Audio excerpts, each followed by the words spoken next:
Summer is upon us, and for many of us, it's a great time to rest, recharge, and relax.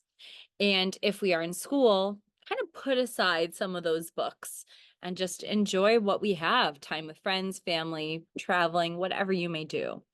But with language, it's one of those few subject matters that's cumulative.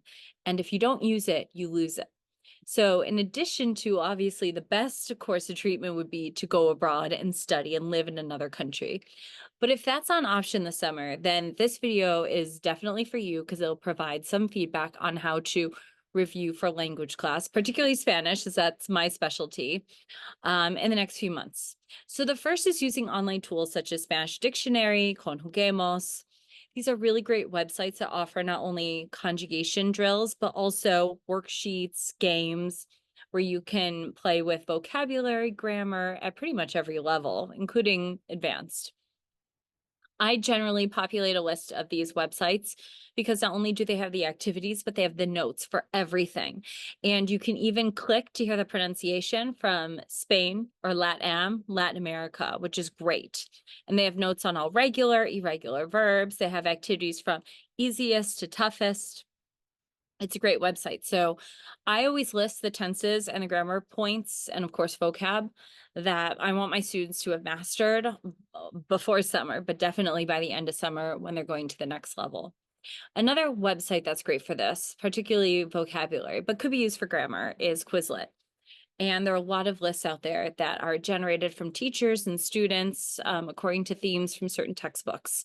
I have a bunch from Temas or VHL, whether it's Vista Higher Learning, Senderos, or Imagina.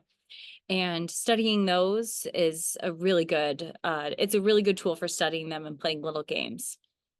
And then another thing is watch shows and read books in the target language. On my website, makingSpanishSimple.com, I have monthly reviews on what novels to read. All of it's contemporary. It's the only thing I really enjoy reading. And really great movies or TV shows that have resonated not just with other teachers or other people who read or watch in Spanish, but also a lot of students of mine as well. Try to put this, if you're watching a Spanish TV series, even better, anything in Spanish that's originally in Spanish, because that way you'll get hooked, hopefully, and you'll want to watch and watch and watch. And the idea is to have the subtitles in Spanish. If you're more of a beginner, start in English and eventually put them in Spanish.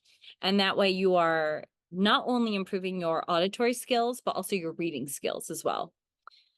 And then the final thing is go through past tests and look for your common errors, especially in free response kind of tests such as speaking or writing, even reading, listening that have open-ended questions and answers where your teacher might have corrected some of the things that you wrote incorrectly and you might not have been penalized for it because the ideas were right, but the structure might have been incorrect.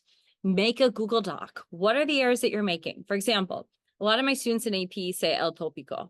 Well, first of all, our book is called Temas, and tópico doesn't mean topic in Spanish. It means a cliche.